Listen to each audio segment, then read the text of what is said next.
Boa tarde a todos. Que boa tarde mais gostoso, pessoal de Barretos. É a primeira vez aqui nesse centro, a primeira vez na cidade aqui de Barretos com vocês. Lá em Bauru ouvimos muito falar da cidade de vocês, a festa do peão, mas também algo que me alegra muito saber que eu tenho um hospital aqui que trata pessoas com câncer e que muitos da minha família se curaram aqui. Então eu tenho uma dívida de gratidão a vocês, a esta casa, a esses dois irmãos que tanto carinho me convidaram para estar aqui hoje. E graças a Deus deu certo.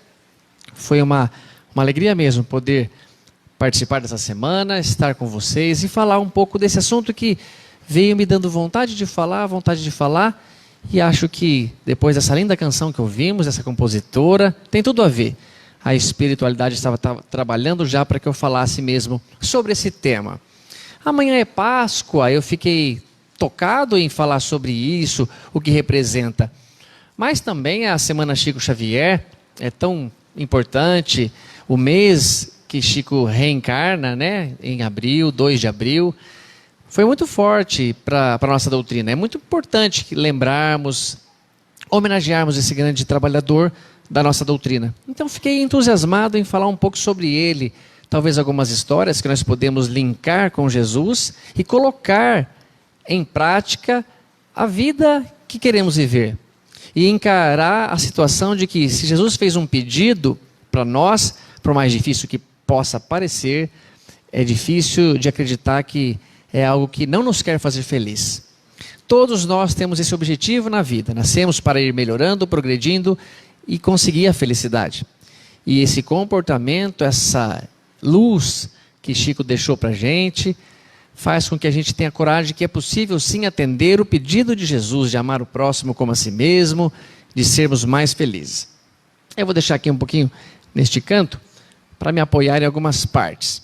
Se alguém quiser depois assistir essa palestra, ela vai ser colocada na página da casa, viu? Vocês podem procurar por ela, compartilhem, porque em casa é mais fácil de assistir, a gente não está tão com receio de entrar num centro, né? E às vezes as pessoas julgam nossa casa por não conhecerem como alguma coisa que a gente sabe que não existe. Mas todos são muito bem-vindos, aqueles que vêm pela primeira vez, aqueles que já são frequentadores habituais da casa. Vamos juntos fazer uma homenagem a este encontro, a esta semana, em nome de Chico Xavier. Um centro espírita tão bonito, tão importante, que logo de cara já vi um trabalho ali, feito em nome de Jesus, com certeza, tantas crianças sendo beneficiadas, e recebe esse nome de nosso lar, é realmente muito acolhedor. E então eu digo para vocês assim, meus queridos amigos, que uma vez o senhor Albert Einstein, se vocês sabem, aquele grande cientista alemão, pronunciou uma frase dizendo que as gerações futuras teriam dificuldade de acreditar que alguém como carne e osso, como o Sr. Mahatma Gandhi, tanta bondade havia passado pela terra. Ele se referiu ao assassinato de Mahatma Gandhi em 1948, quando Gandhi foi assassinado, comoveu o mundo todo, e o Sr. Albert Einstein pronunciou essa frase. Mas eu tenho convicção que o Sr. Albert Einstein não imaginava que alguém assim em carne e osso era seu contemporâneo. E morava lá numa pequena cidade do interior das Minas Gerais. O seu nome era Francisco de Paula Cândido Xavier, mas foi conhecido e imortalizado por Chico Xavier, e ele preferia Cisco Xavier, porque ele dizia que se o nome dele termina com Cisco, não pode ser o apelido de Chico, e sim de Cisco, que era mais propício ao tamanho dele. Mas o Chico, então, eu não tenho nenhum problema de saber que o benefício que ele fez pela humanidade, o que ele proporcionou de alegria para nós, é tão grandioso ao lado de outros nomes, que não há nenhuma dificuldade em eu parafrasear. Que essa menininha que está no colo dessa senhora, dessa moça, vai ter dificuldade de acreditar um dia que alguém assim em carne e osso, como Chico Xavier, passou por nós. A contribuição dele foi tão grandiosa no trabalho que ele exerceu, que eu fiz uma comparação para vocês. Eu pesquisei os 5 maiores escritores que o Brasil tem. não é exatamente a minha opinião. Alguns eu concordo, outros não, mas os 5 maiores, baseado em número de obras publicadas, obras traduzidas para outros países e outros idiomas, obras que viraram novela, que viraram minissérie, peças de teatro, são eles: Monteiro Lobato, Clarice Lispector, Jorge Amado, Machado de Assis e Paulo Coelho. Esses são os 5 escritores brasileiros mais conhecidos ou que mais influenciaram de algum modo na literatura. E eu fiz a soma de todas as obras que esses escritores escreveram. Os 5 maiores escritores do Brasil escreveram próximo, vamos dizer que alguma obra não foi publicada, alguma obra ainda não foi lançada, a 190 livros. É bastante até. Talvez a gente, na nossa encarnação toda, para ler esses 190, tenha que ir bem ligeirinho, não pode perder muito tempo. Só que vejam que interessante, o Chico Xavier, em toda a sua passagem pela Terra, escreveu mais do que o triplo desses 3. Praticamente, depois da sua morte, vem sendo coisas lançadas, ultrapassa a 500 livros. Como pode um menino que só estudou até a 4ª série primária, como pode escrever assuntos tão variados como literatura infantil, literatura juvenil, literatura adulta, ciência, filosofia, religião, contos, prosa, poesia, história, geografia? Como pode alguém que não tem instrução escrever tantas obras assim, ultrapassando os 5 maiores escritores do nosso país? É porque ele tinha algo que ele afirmava: não são minhas obras, elas só passaram por mim, eu fui só um veículo, um telefone que ouviu a mensagem de um lado e passou para o outro. E este é Chico Xavier, que trouxe para nós tantas coisas que, se nós pegássemos somente as obras de André Luiz, os romances de Emmanuel e a codificação, que não foi trazida pelo Chico, eu acho que nós já teríamos material para muitas encarnações de estudo. Mas o que mais me impressionou é o primeiro livro lançado ou psicografado pelo Chico. Foi um livro de poesias. Próximo a 300 poetas se manifestaram pelo Chico Xavier. Se eu pegasse um professor de literatura, que eu tenho, por exemplo, lá 2 amigos em Bauru, tenho o professor Júnior, Marcílio Gomes Júnior, o professor Naú do Objetivo, a professora Vera da Cas, tudo lá de Bauru, mas aqui também com certeza temos em Barretos grandes professores, e pedisse para que esses professores citassem 100 poetas. Citar é quando você só quer o nome. Cita para mim 10 poetas brasileiros, e você cita qualquer época, qualquer tempo, qualquer estilo, valeu, porque o seu professor pediu citar, está valendo. Mas eu pedisse para um professor de literatura citar 100 poetas, sem olhar, eu acredito que ele conseguiria. Tem um pouco de dificuldade, se esforça um pouquinho ali na memória, mas ele cumpre a meta. Mas se eu pedir: continue, cite mais 100, complete 200 nomes. Já fica um pouco mais difícil. A gente não tem como lembrar tantas pessoas, porque não nos interessa. E eu não estou pedindo para um leigo no assunto, é para um professor de literatura. E vamos imaginar que ele conseguisse citar 200 poetas. Eu poderia pedir: então vamos completar e fechar a meta. Mais 100, 300. Eu desconfio que ele não consegue. Um professor de literatura, sem consultar, ele não lembra de tanta gente. Mas se lembrasse, a minha carta na manga estaria guardada, porque eu falaria o seguinte: já que você citou 300, escreve poesias como se fosse ele. Faz de conta que você vai escrever poesia como Castro Alves. Escreve no estilo do Castro Alves. Agora você vai escrever como se fosse Olavo Bilac, e você escreve como se fosse Olavo Bilac. Isso eu tenho certeza que ele brigaria comigo. Ele já estaria cansado desses pedidos. 100, mais 100, mais 100. Mas se eu pedir para ele escrever como se fosse... Eu não sou poeta, meu. Você não sabe a diferença entre professor de literatura e poeta? Mas o Chico fez isso. O melhor, ele passou de 300 poetas. Ele escreveu como se fossem os próprios poetas. Existe uma técnica que nós não podemos deixar passar, que chama a técnica do pastiche. Não sei se vocês já sabem, mas é o seguinte: é como se alguém que já tem um certo talento para literatura, por exemplo, começa a ler as obras de Machado de Assis, por exemplo, e passa a escrever textos originais e que, se um especialista ler, ele fala, é texto de Machado de Assis. Porque tem a linguagem do Machado, tem o tamanho do parágrafo de Machado de Assis, se expressa falando o assunto que o Machado de Assis falava. Chama a técnica do pastiche. Você copia, entre aspas, um escritor, um autor. Só que existem alguns pasticheiros espalhados por aí, que provaram que para você conseguir fazer isso, demora perto de 15 anos por autor. 15 anos para estudar e começar a fazer. E o máximo que se conseguiu foram dois escritores. 2 e pouquinho. Mas eu estou dizendo que são 300 poetas que o Chico escreveu, e muitos deles desconhecidos. Isso é só para valorizar, pessoal, que nós não estamos aqui mais para discutir se é verdade ou não é verdade que o André Luiz escreveu, que o Emmanuel escreveu, que Alta de Souza escreveu, que Humberto de Campos escreveu. Mas sim confiarmos que esse menino trouxe para nós algo do mundo dos espíritos, desdobrando a doutrina de Allan Kardec, para a gente conseguir ser feliz logo de uma vez. Vejam que interessante esse pensamento.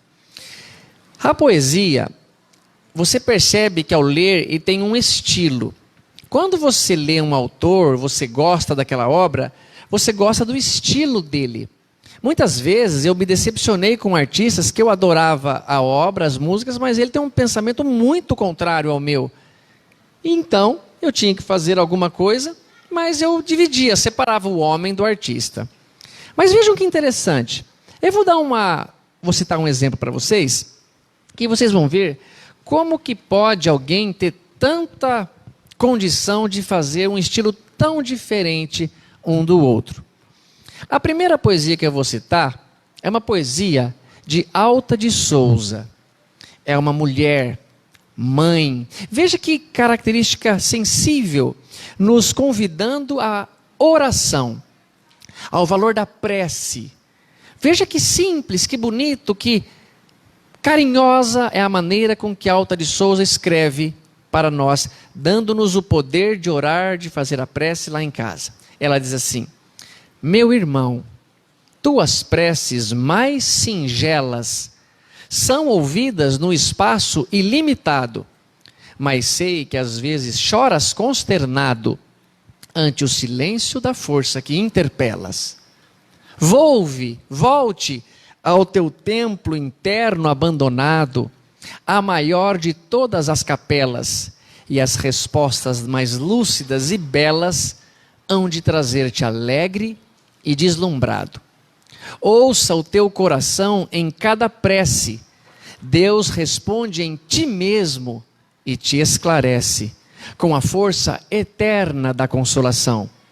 E compreenderás então essa dor que te domina, numa linguagem pura e peregrina da voz de Deus dentro do teu coração. Essa é a poesia de Alta de Souza. E se você comparar o jeito que ela escrevia enquanto encarnada, é muito compatível. Mas veja agora um estilo completamente diferente de Augusto dos Anjos, um poeta que escarnecia, um poeta que não poupava palavras, um poeta duro, que falava coisas que a gente ficava assim, nossa, até enojado de ouvir. Ele está se referindo agora à morte, ao corpo de um homem ou de alguém que está muito enfermo, deitado na cama, pronto para desencarnar, com uma ferida grande no corpo.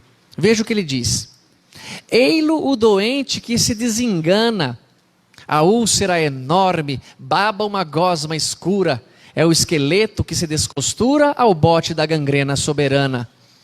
Linfa, sangue e suor em papa insana, na fusão miasmática sem cura, por sane e fel no ventre da amargura, cospem a podridão da casca humana.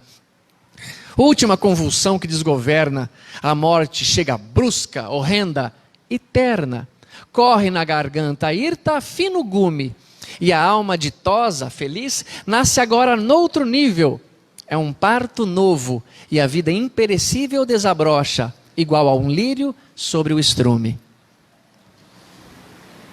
Veja que poesia forte de Augusto dos Anjos, que diferente. Alguém consegue escrever um negócio assim? Alguém tem condição de sentar e conhecer o que é fino gume? Uma palavra diferente que um menino de 4ª série não conseguiu expressar. Mas olha agora como começa a complicar. Existe uma técnica de poesia parnasiana que é o príncipe dos poetas, Olavo Bilac. A poesia parnasiana, para vocês terem uma ideia, ela tem 4 linhas na primeira estrofe, 4 linhas na segunda estrofe, 3 linhas na última estrofe, 3 linhas na última estrofe. Então, 4, 4, 3, 3.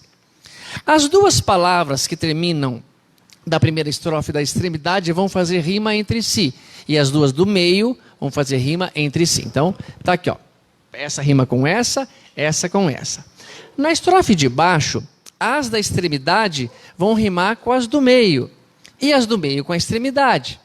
E nas 3 últimas linhas, as 2 vão rimar entre si com as de baixo e a última linha com a última linha. Meu, escrever um negócio assim deve dar trabalho. Deve ser praticamente impossível. E o Chico dizia, no Minhas Palavras, no Parnaso de Além Túmulo, que ele chegava a ter dias que não recebia nenhuma poesia. É tão honesto ver ele dizendo que quando ele escreveu aquilo lá, ele não poderia afirmar que aquela poesia era de quem estava falando. Que era do Olavo Bilac, que era do Castor. Ele não tinha esse direito de afirmar com categoria, mas ele jurava que não era dele. Porque ele não tinha nenhuma poesia pronta, ele não tinha essa capacidade. Então ele escrevia algo sem fazer esforço algum. Tanto que passava dias sem falar nada e de repente num dia lá recebia 20 poesias, uma atrás da outra.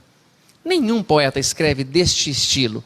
Eles escrevem, repensam, corrigem, guardam, lapidam no dia seguinte ou outros dias subsequentes. Mas veja que bonita essa poesia de Olavo Bilac, respeitando esta métrica 4, 4, 3, 3, com as rimas das extremidades, de uma maneira que talvez o Chico nunca teve aula sobre técnica parnasiana. É reportando-se a Jesus crucificado numa cruz, falando para o povo que ele olhava, como se ele estivesse assim olhando para a gente.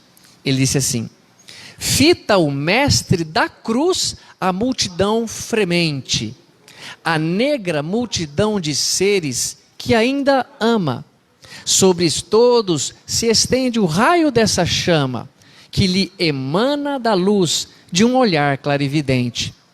Gritos e altercações, Jesus amargamente contempla a vastidão celeste que o chama, e sob os gládios da dor aspérrima, derrama as lágrimas de fel do pranto mais ardente. Soluça no silêncio, alma doce e submissa, e ao invés de invocar de Deus o fogo destruidor em tormentos que arrasem, lança os marcos da luz da noite primitiva e pede aos céus em prece compassiva: perdoai-los, meu Pai, não sabem o que fazem. Que legal, meu. Que bonitas as rimas dele. E como pode alguém falar de uma maneira que me impressionou ao saber que um grupo de estudiosos foram até a casa do Chico Xavier para provar que aquilo era uma fraude, que ninguém poderia escrever por tantos poetas. E quando então chegam lá, o Chico escreve para eles um texto de Castro Alves. E Castro Alves disse assim, que agora no mundo espiritual o Chico poderia fazer a continuação da segunda parte da obra dele. Se vocês observarem alguns poetas, alguns escritores, eles tiveram algumas fases na Terra. Uma primeira fase, um jeito de escrever. Numa segunda fase, uma própria modificação dentro da obra. E Castro Alves foi uma dessas pessoas. Só que quando ele estava iniciando essa segunda fase, ele desencarnou.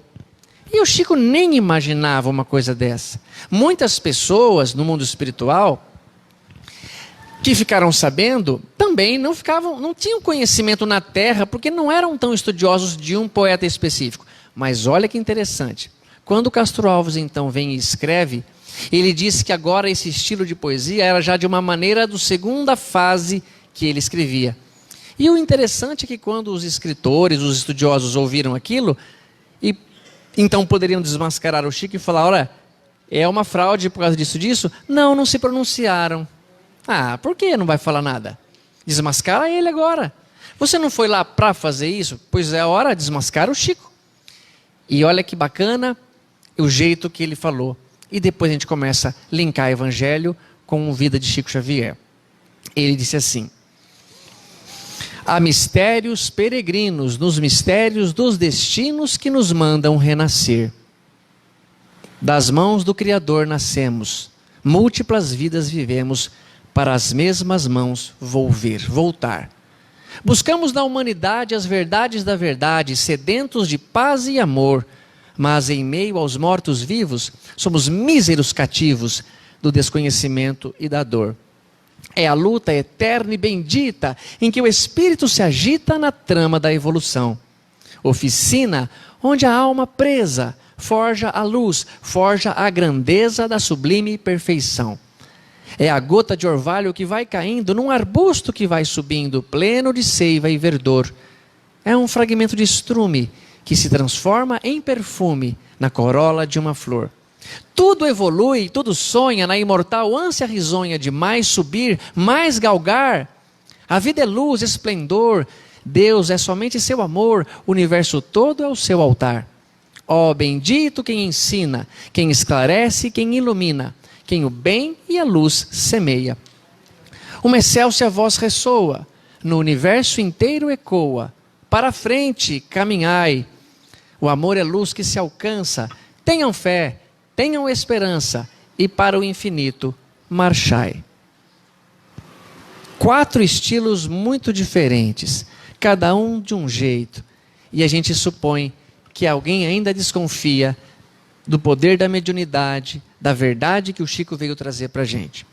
Desconfio que a primeira obra lançada, o Parnaso de Além-Túmulo, não era para nos embelezar somente pelas palavras bem colocadas ao vento, mas sim mostrar para a gente que uma doutrina nova continuava, que ela teria um desdobramento grandioso pelo Chico Xavier.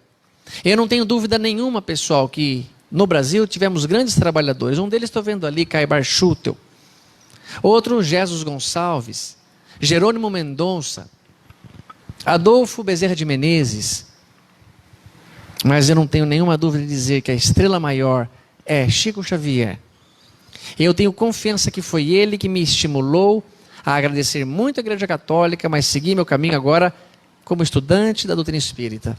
Porque esclarece-me melhor, encoraja-me melhor, e a minha esperança adquiriu o valor do verbo esperançar, que é da onde vem a palavra esperança, que é sempre buscar ser melhor e conseguir um dia acreditar que serei como Chico Xavier e mais ainda.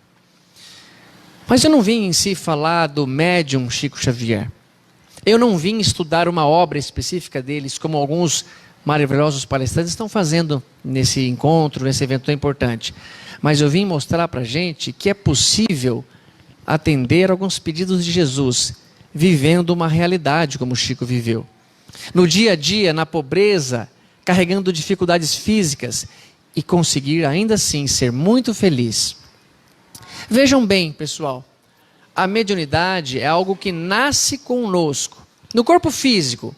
A mediunidade não é como você fizesse um curso de CNH para poder dirigir um carro.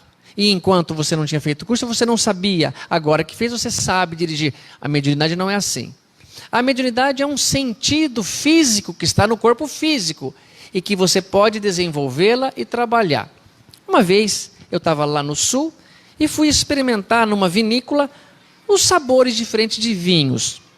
E o rapaz que trabalhava lá falou assim, experimenta esse aqui que você vai perceber que ele é bem cítrico. Ele é mais ácido, ele é mais azedo um pouco. Eu experimentei. Percebeu? Não sei. Eu senti um gosto aqui de vinho. Aqui. Agora experimenta esse. Esse é mais amadeirado. Ele é menos... Ele é mais neutro. Ele não é tão ácido. Percebeu? Não é o mesmo vinho que eu estou tomando, não? Por quê?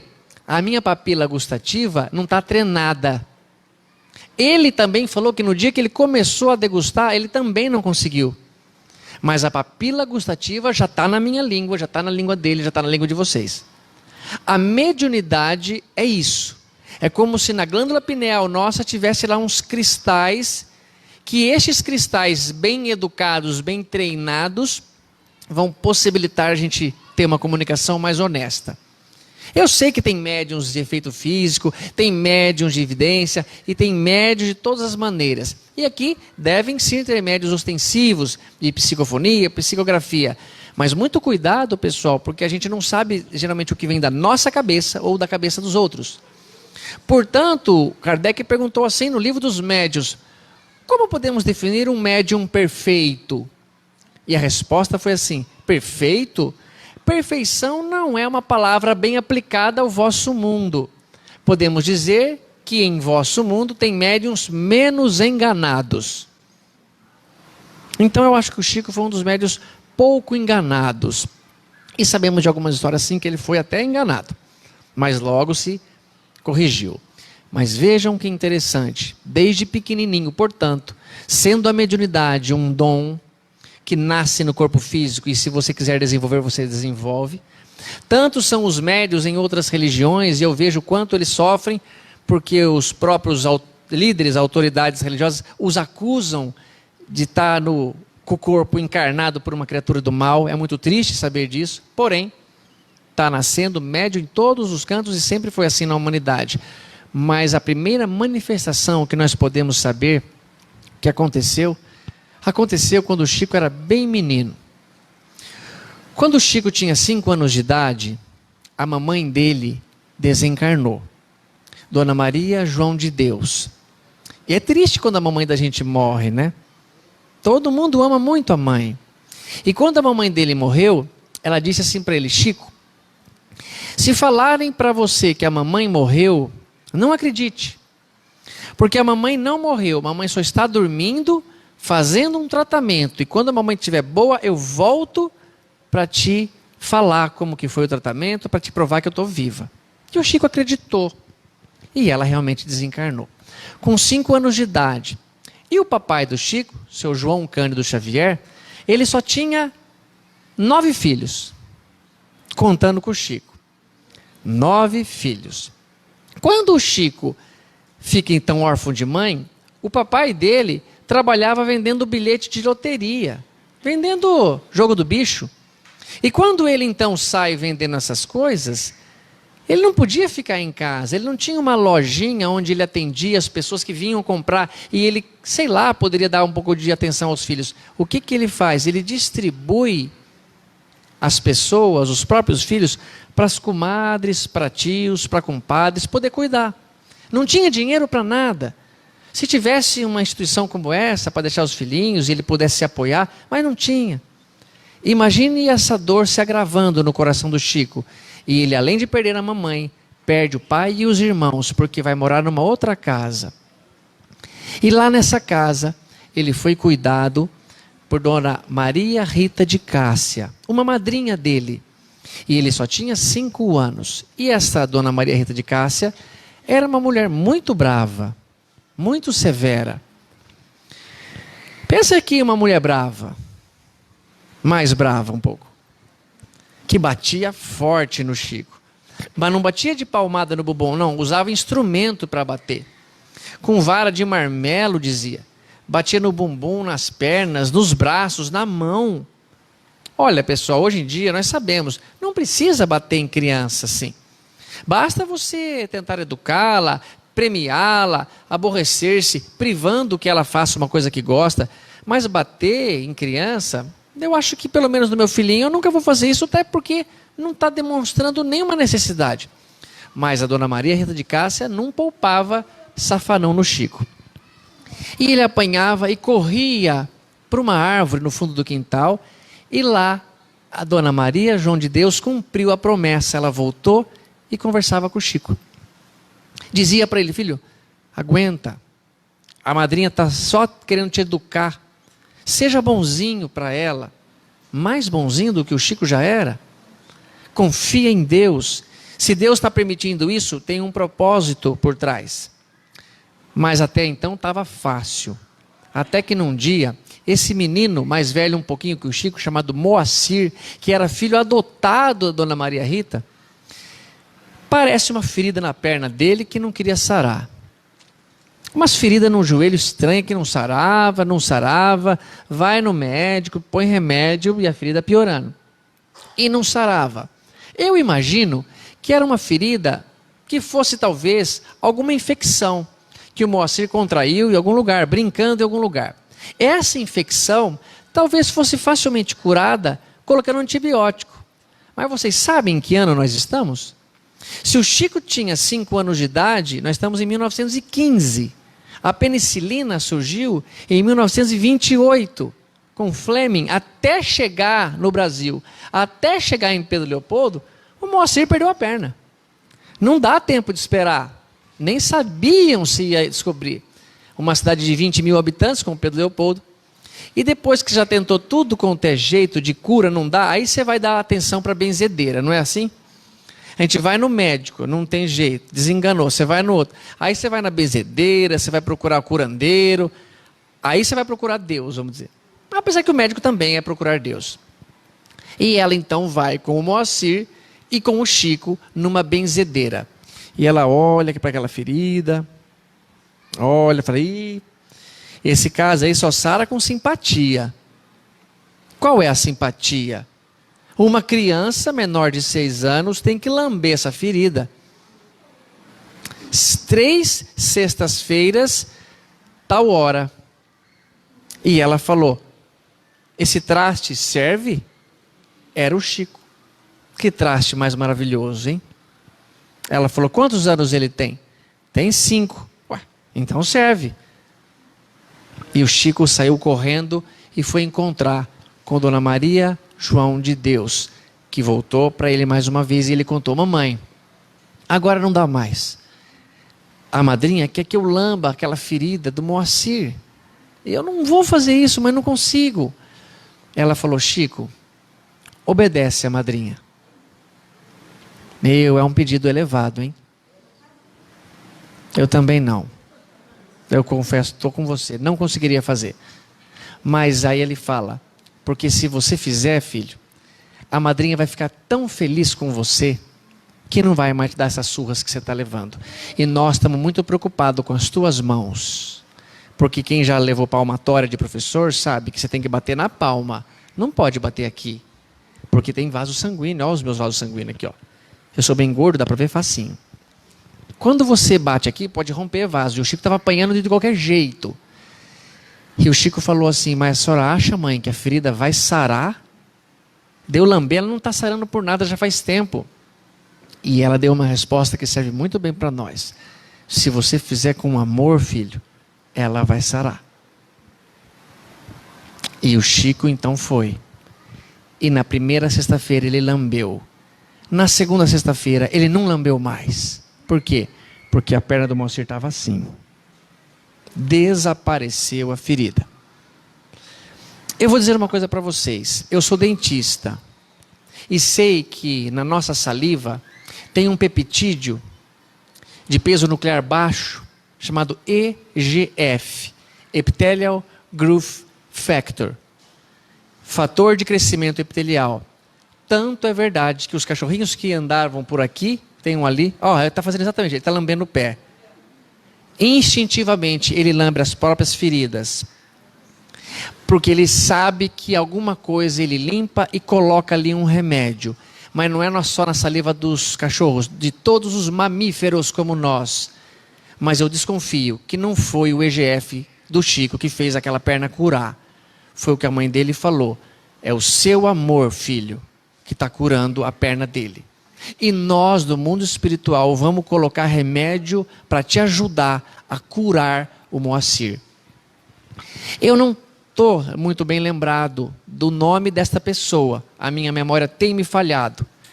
Mas eu vou pedir ajuda de vocês. Vocês também não ouviram uma vez um homem, se eu não me engano era Galileu, que também usou saliva para curar um cego?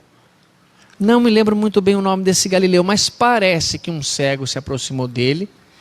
Ele fez saliva do chão, misturou-la com barro, fez um lodo, um barrinho, passou no olho de um cego e falou: vai lavar esse olho, filho, lá no tanque de Siloé. Pois não é que o cego lavou e voltou enxergando, meu? Vocês lembram o nome dele? Jesus. E eu tenho certeza absoluta que Jesus também tinha EGF, porque era mamífero também encarnado. Mas tinha uma coisa que nós ainda não temos: um amor incondicional pelo outro. Então, o segredo está em fazer com boa vontade. Se você é cozinheira, faz essa comida com boa vontade. Se você é manicure, faz a melhor francesinha que você puder. Se você fizer, faz como se Jesus viesse almoçar naquele dia. Faz como se Jesus estivesse olhando e pedindo para você fazer uma unha para ele. Costura uma roupa com a maior bondade que você tiver, porque a pessoa vai ver que tem muito esforço, tem muito amor envolvido e você vai conseguir. Isso mostra para a gente, pessoal, que dá para ler o Evangelho de Jesus na vida do Chico. E quando o Chico tinha 12 anos de idade, ele estava numa escolinha. Para vocês terem uma ideia, essa lambida de ferida, o Chico tinha 5 anos, o meu filho tem 8. Hoje ele está longe de fazer algo assim. Com 5, jamais faríamos. E como aquela irmã bem colocou, eu não faria. Eu digo, eu também não. Não tenho coragem de fazer isso. Eu saio correndo, eu me nego, eu prefiro apanhar.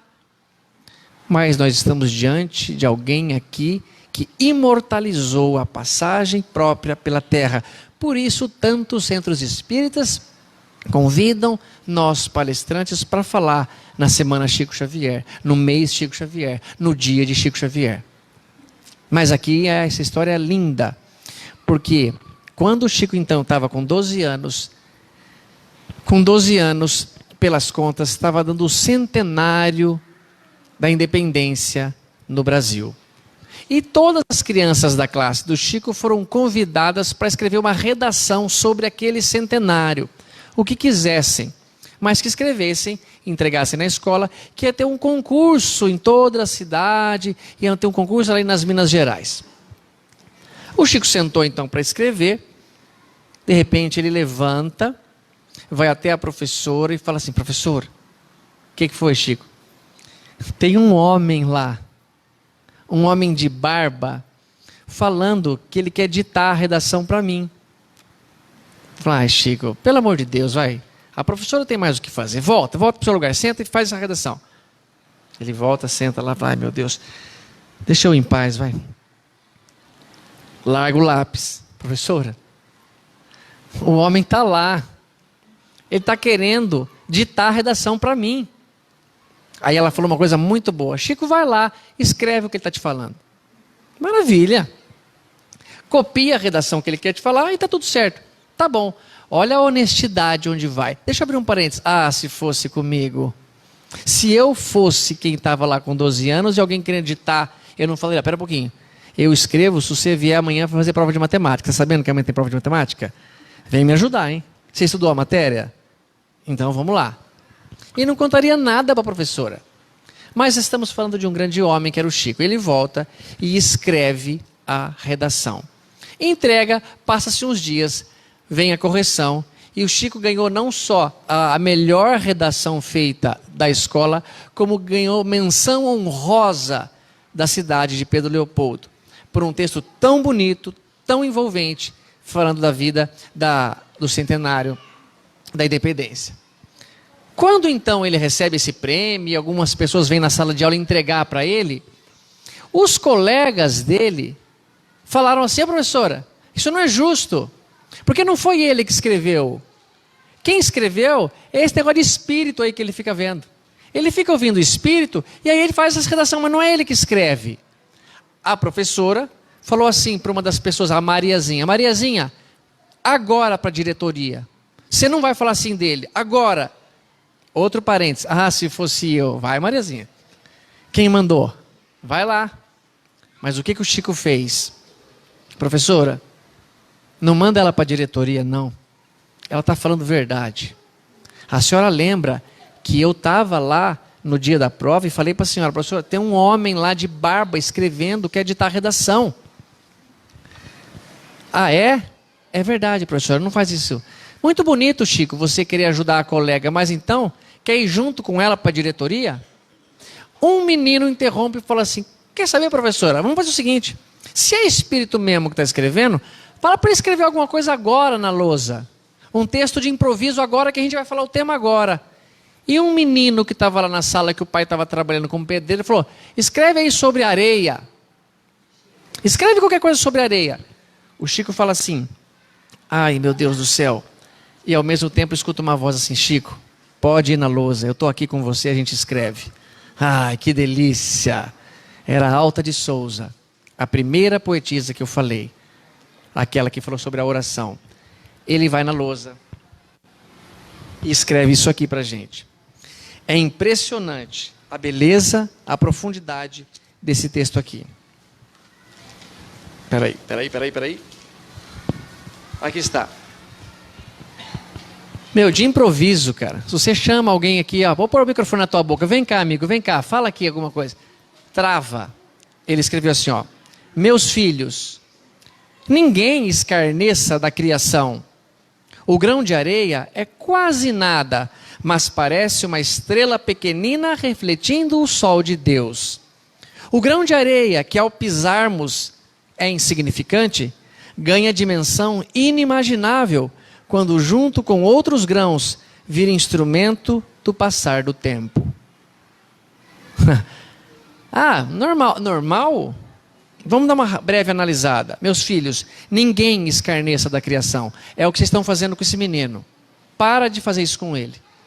Ele transmite uma mensagem, nem ele talvez conseguisse captar a profundidade, mas era assim: eu vou mandar uma mensagem para vocês todos, tá bom? Para de fazer isso com ele. Ninguém escarneça da criação. Isso é criação de Deus. O grão de areia, como todos nós, sou a gota d'água, sou o grão de areia. Nós somos um grãozinho de areia.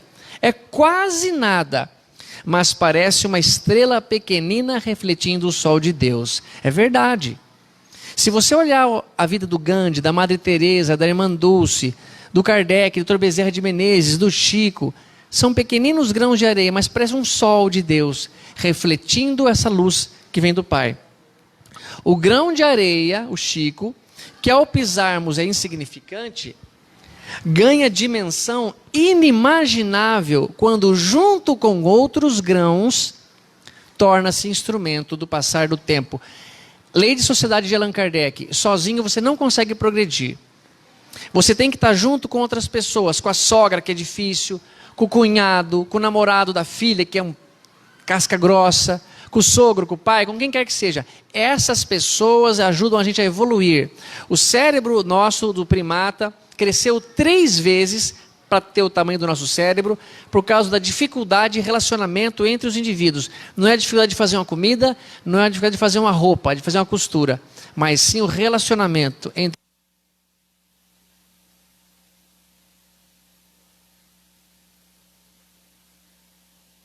Alô. Então, pessoal, aqui ele vai concluir assim: ganha dimensão inimaginável quando junto com outros grãos passa a ser instrumento do passar do tempo. Junto com outros grãos, com outras pessoas, nós vamos ganhar uma dimensão muito grande, porque vamos chegar à condição de ser Cristos um dia. Mas aqui ele também dá uma ideia para a ciência. Qual foi o primeiro, ou se não o primeiro, um dos primeiros relógios que já existiram? Vocês lembram o nome? A ampulheta. Era medida através da areia. Você pegava um tanto de areia, virava e marcava: ó, tem 10 minutos até essa areia cair. Um grão só não dá para fazer aquilo, mas com vários grãos dá para fazer um instrumento para o passar do tempo. Era o progresso da humanidade representado ali pelo Chico. E isso, pessoal, é grandioso da gente entender. Obrigado, Aninha. Então, continuando aqui. Tem uma história que eu gosto de contar, porque foi verdade, e que Jesus fez um pedido para a gente. Mas será que é possível atender? Olha só, todos vocês devem estar incomodados de algum modo, sentindo uma dor, cansados, com fome, com sede, a cadeira não é tão confortável assim. Mas vejam bem uma importância. Jesus disse assim: eu vou embora, mas eu deixo para vocês a minha paz, a verdadeira paz, porque o mundo não é capaz de dar esta paz. No mundo, vocês vão ter aflições. Mas vejam que mesmo ele afirmando que no mundo teríamos aflições, ele pede: mas façam como eu, tenham bom ânimo, eu venci o mundo.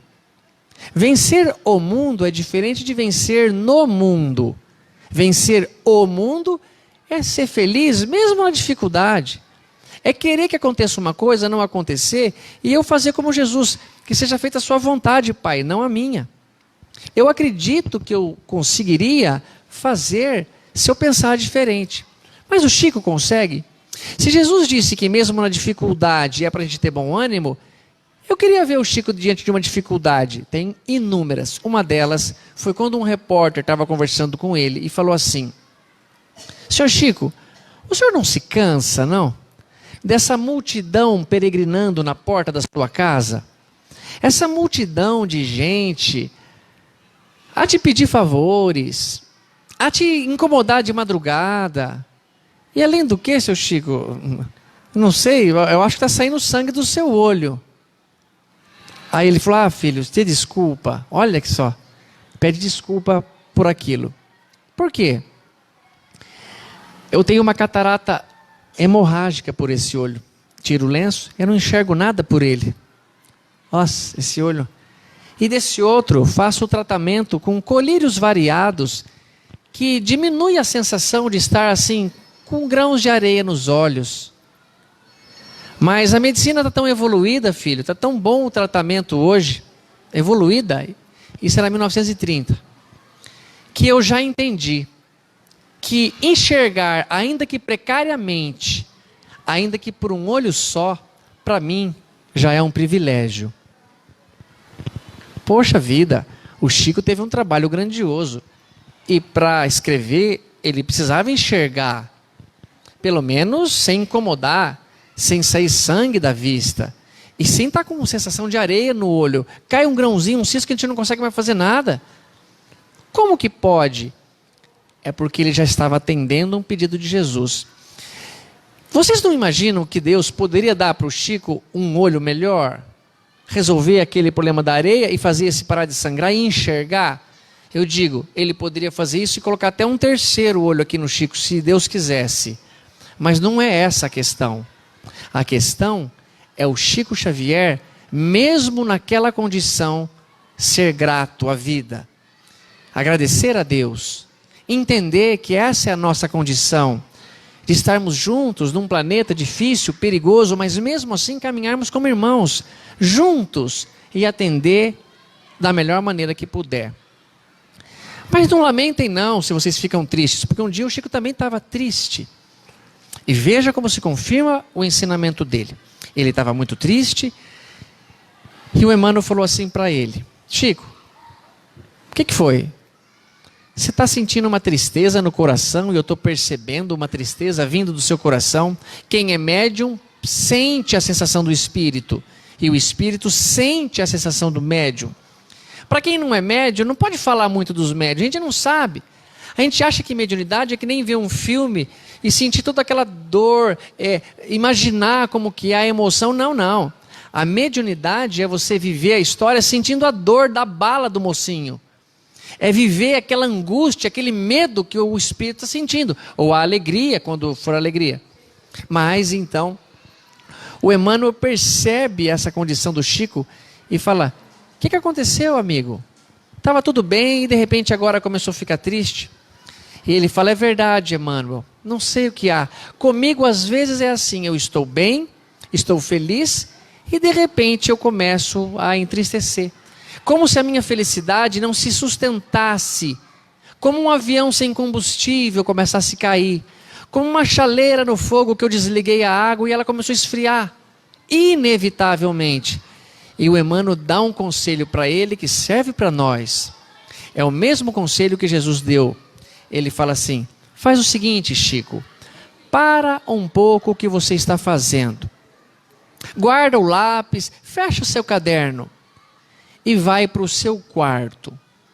E vá sorrindo lá falar com Deus. Seja sincero para Deus, Chico. Converse com o Pai, abre a comportas de lágrimas do seu coração. Mas depois, Chico, lave o rosto e volte sorrindo para atender a multidão. Porque o coração é seu, Chico, mas o rosto é dos outros. Nossa, pessoal, quer dizer que não pode fazer cara feia para o pai e para a mãe, não. Não pode responder mal educado para a sogra, para o sogro, para o filho, para o primo, para o esposo, para a esposa, para aquele que está nos ajudando na enfermagem, para aquele que está doente, nós somos os enfermeiros. Não pode.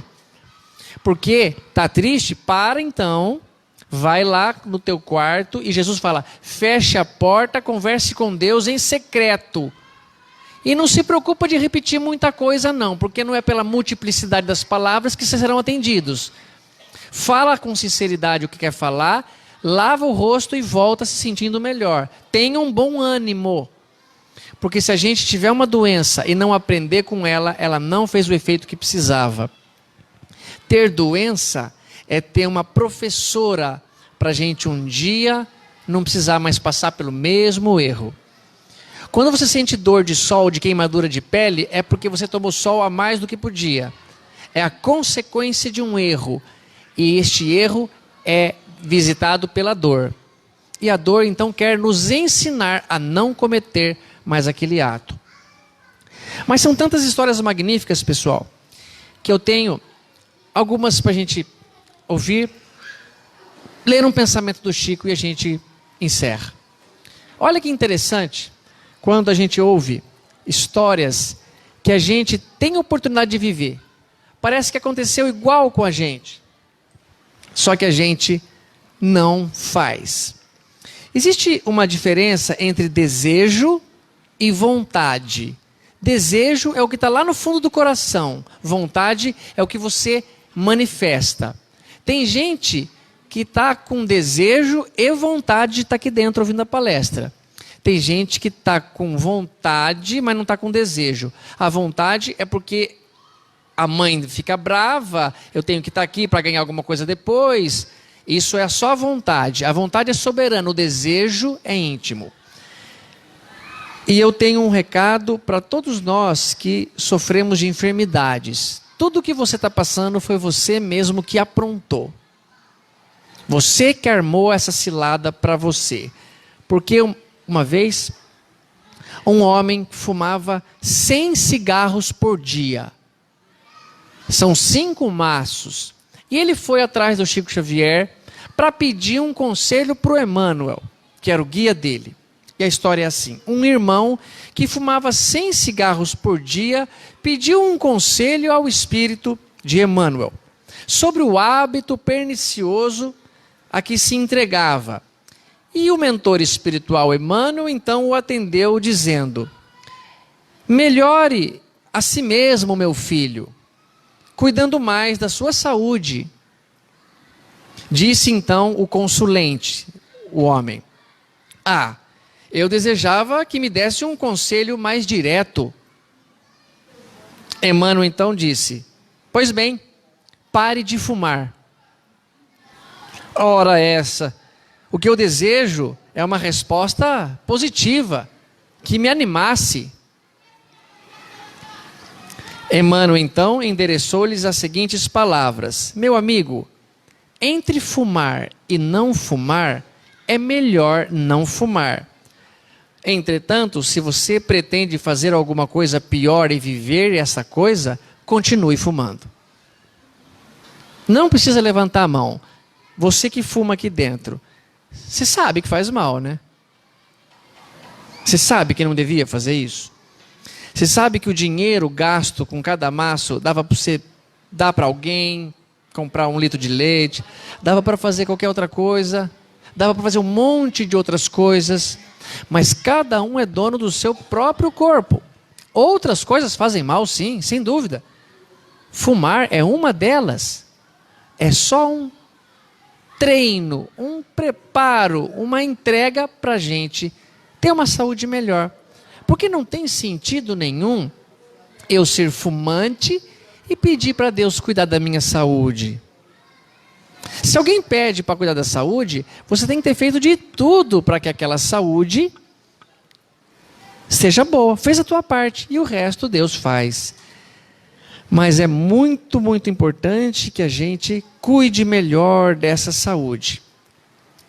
E eu vou ler um texto do Chico, que é uma mensagem importante para todos os trabalhadores desta casa.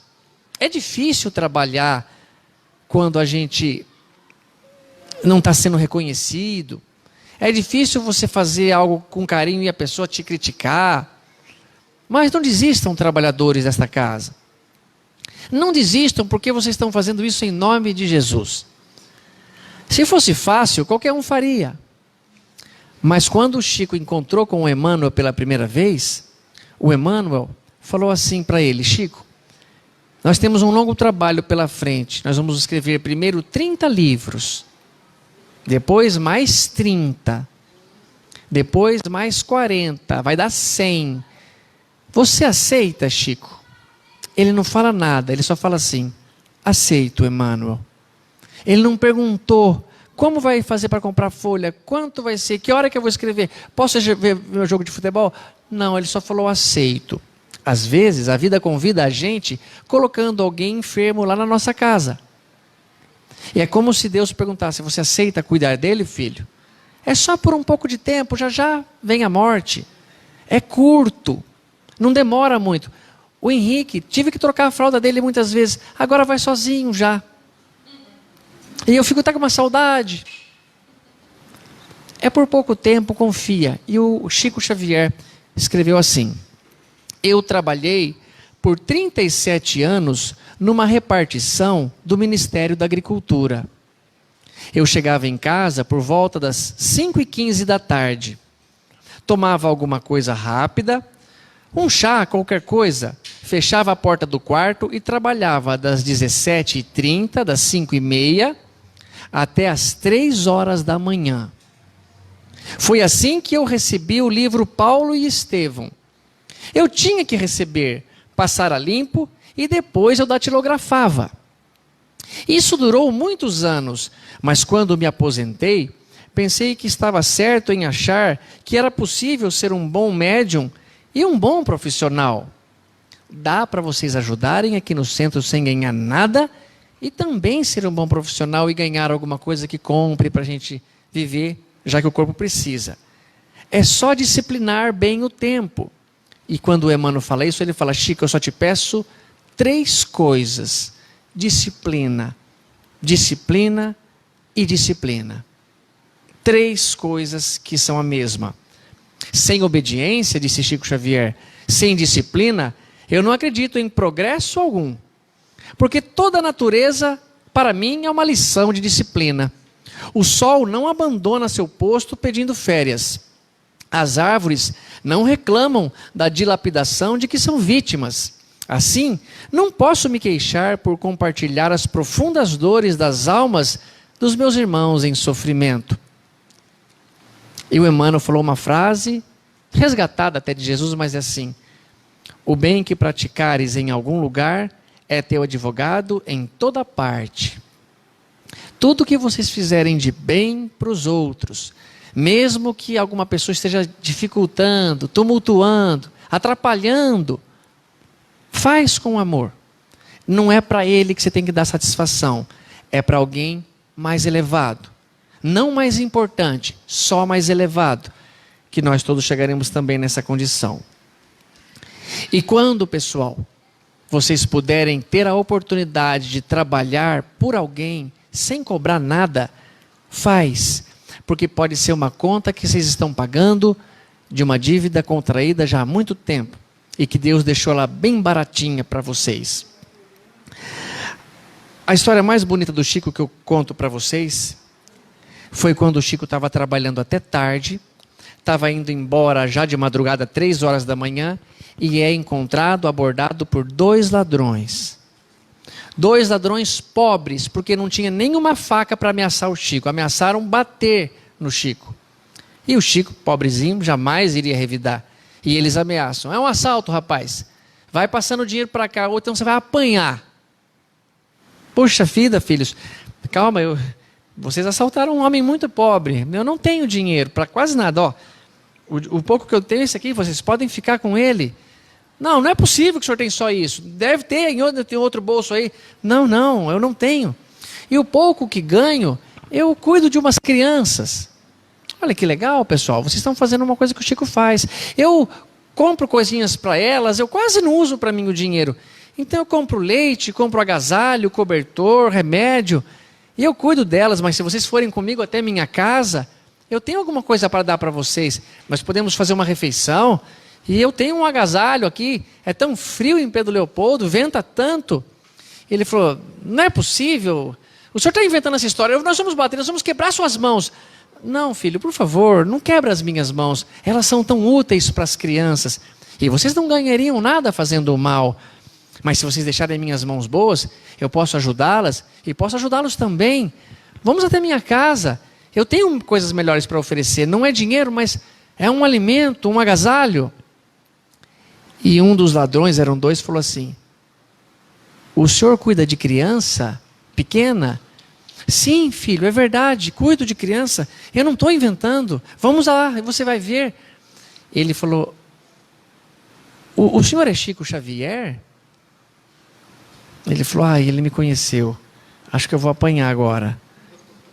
Mas ele falou: sim, filho, eu sou Chico Xavier. Mas não me lembro de ter feito mal a quem quer que seja.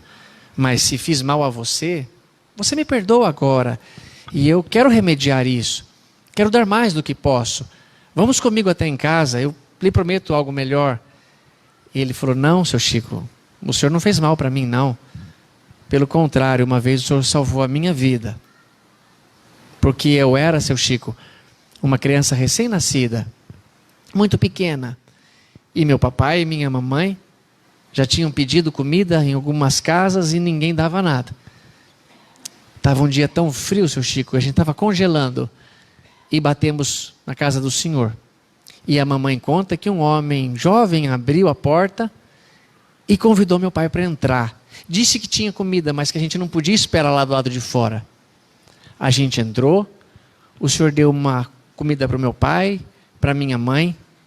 E na hora de ir embora, o senhor fez assim, que nem o senhor quis fazer comigo.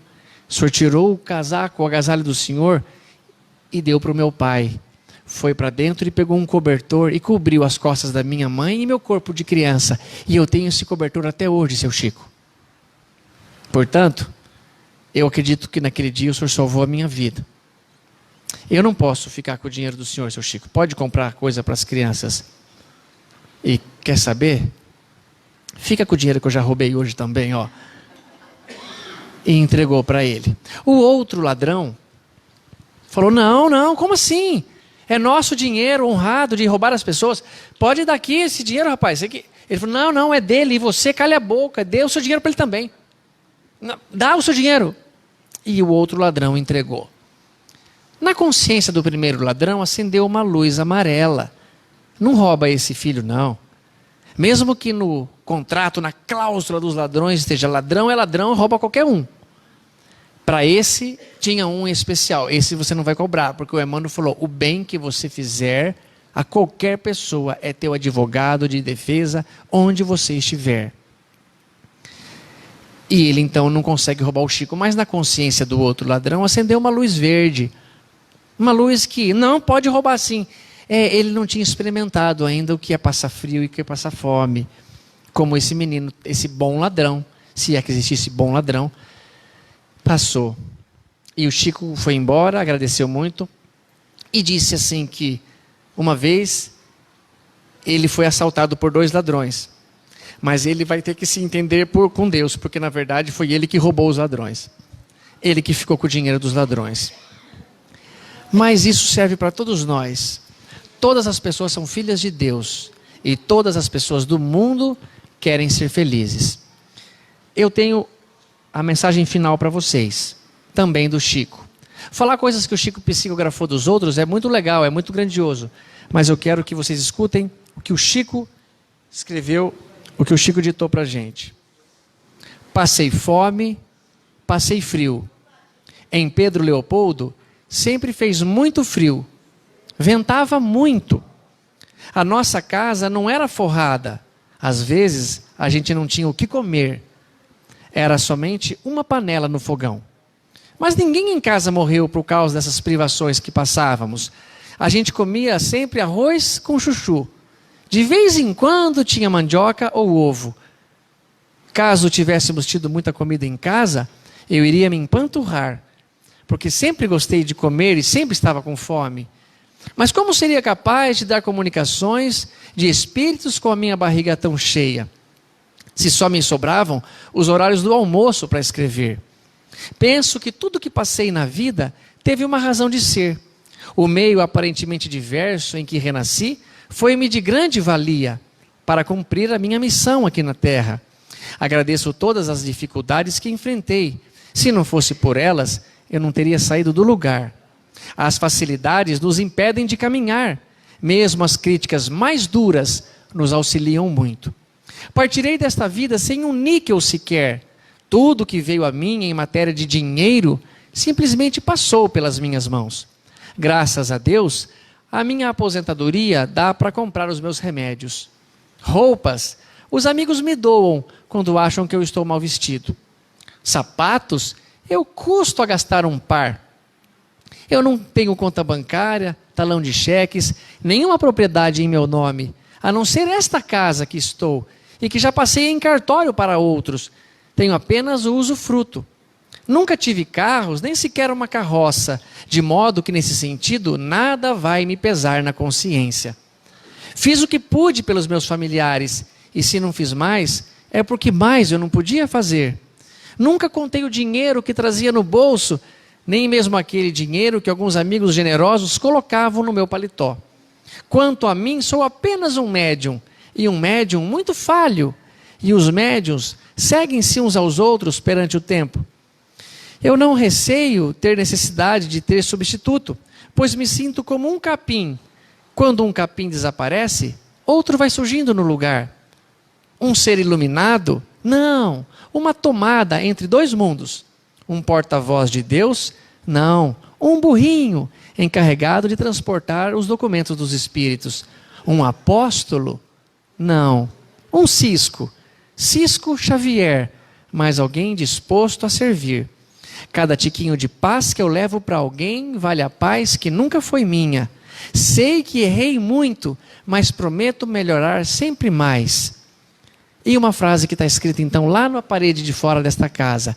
Embora ninguém possa voltar atrás e fazer um novo começo, qualquer um pode começar agora e fazer um novo fim.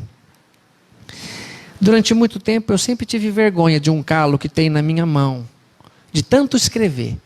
A minha mãe é professora e ela obrigava que a gente fizesse muita tarefa. Ficou um calo grande aqui. E depois que eu parei de escrever, passei a trabalhar como dentista, o calo quase sumiu. E depois eu comecei a reescrever, porque eu escrevo tudo em caderno, como vocês viram. E o calo voltou. Mas ele voltou com uma nova perspectiva para mim, que era uma marca do trabalho feito pelas pessoas. Era a intenção de escrever alguma coisa boa e bonita para que vocês, nesses minutos que ficaram aqui, sentissem-se melhor, alegrem um pouco mais o coração e voltassem para casa com uma nova esperança de vida, que a dificuldade que está lá é capaz de ser vencida por vocês. E este é o nosso objetivo aqui nesta terra, nesta semana, todos os dias, ganhar as marcas de Jesus, as marcas de Chico Xavier, pelo trabalho, pela dedicação ao próximo, por fazer aquilo que você gosta e acha que até faz mais ou menos, com todo o amor. Portanto, essa é a maior mensagem que eu acho que nós falamos antes de nascer. Todos nós, lá no mundo espiritual, antes de nascermos, fizemos uma oração, pedindo que fôssemos bem-sucedidos nesta encarnação que estamos vivendo. E talvez a oração tenha sido parecida com essa. Senhor, quando me deres o privilégio do renascimento no berçário do mundo, entre as necessidades que eu apresento e aquelas necessidades que eu não vejo, eis, Senhor, o desejo em que dia por dia me aprofundo.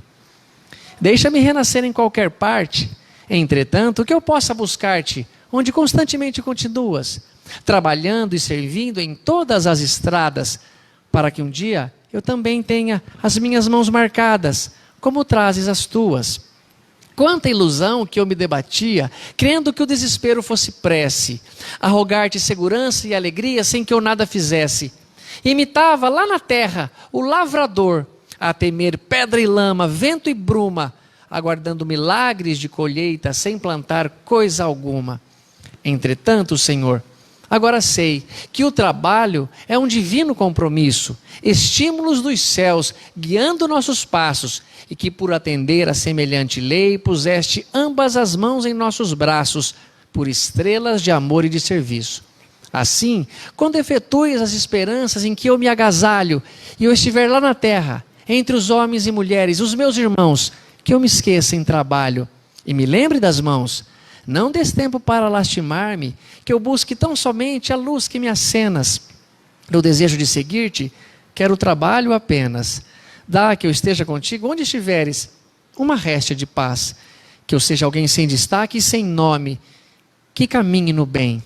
E se um dia uma cruz de provas e de agravos vier reclamar-me a tarefa e o coração, não me largues ao susto a que me enleie. Ajude-me a estender as próprias mãos aos cravos da incompreensão que me rodeie, entre bênçãos de fé e preces de perdão. Mas não consintas, mestre, que eu retorne ao tempo morto, da ilusão convertida em desconforto. Dá-me agora os calos da paz nas tarefas do bem, a servir e servir, sem perguntar a quem. Ouve, celeste amigo, aspiro a estar contigo, longe das minhas horas desregradas, onde sempre estiveste e sempre continuas, plantando o amor em todas as estradas, de Barretos a Bauru, de Bauru a Barretos, para que um dia eu também tenha as minhas mãos marcadas, Senhor, como trazes as tuas. Maria Dolores, pelas sagradas mãos marcadas de Chico Xavier. Por isso eu digo, abençoado Francisco de Paula Cândido Xavier, abençoado Espírito do bem, médium do amor, que me fez ter coragem de agradecer aos padres que me criaram, agradecer à Igreja Católica, mas seguir meu caminho agora com uma nova verdade da doutrina espírita e imaginar que a mensagem tão bonita pode nos fazer felizes. Porque os seres mais diferentes que estão aqui sentados, encarnados, olhando para mim, a pessoa mais velha, a pessoa mais nova, uma mulher, um homem, uma pessoa mais silenciosa, aquele irmão que estava falando um pouquinho alto, todas as pessoas, por mais diferentes que sejam, querem uma única coisa, querem ser felizes. E tudo que vocês fazem é com esse objetivo, mas há um caminho a seguir. E esse caminho, lá na ponta maior está Jesus. Mas é muito longe para eu enxergar, porque para vir de Bauru a Barretos eu não preciso enxergar o caminho inteiro. Basta enxergar 100 metros na minha frente. E esses 100 metros talvez esteja Chico Xavier, que viveu conosco, que mostrou um caminho e uma possibilidade maior de ser feliz e nos faz, ou pelo menos me faz muito feliz. Sempre eu finalizo dizendo que Jesus nos abençoe, mas eu finalizo hoje pedindo autorização ao mestre para acrescentar mais um nome. Que Jesus e Chico Xavier nos abençoe. Muito obrigado a todos.